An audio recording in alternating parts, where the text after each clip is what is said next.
In this lesson, I'm going to show you how to read and understand a candlestick.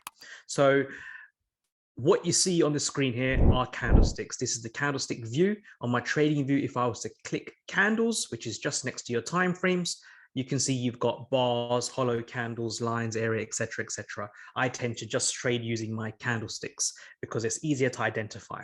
Now, on the candlestick itself, when we use this as an example, the highlighted green part is the body of the candle.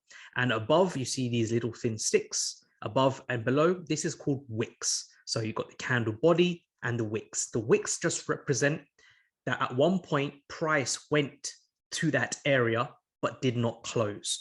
Remember, candlesticks open and close based on a time frame. So for example, I'm on the daily time frame here. So every candlestick represents one day.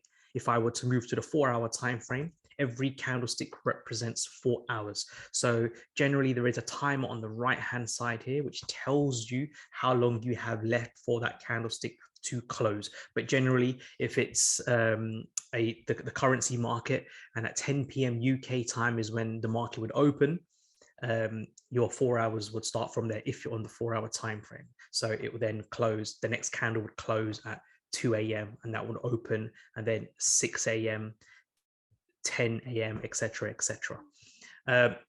So the wicks just tells you where price went to but did not close. Now, generally, wherever the candle closes directly horizontal from that candle, the next candle opens. Then it moves up for that next time frame that you're on, and whenever it closes directly horizontal, the next candle opens. So in this example, you can see that the price opened here, closed, opened, closed, opened, closed, opened, closed, opened, closed, and so on. Every time a candlestick closes directly horizontal, another one opens.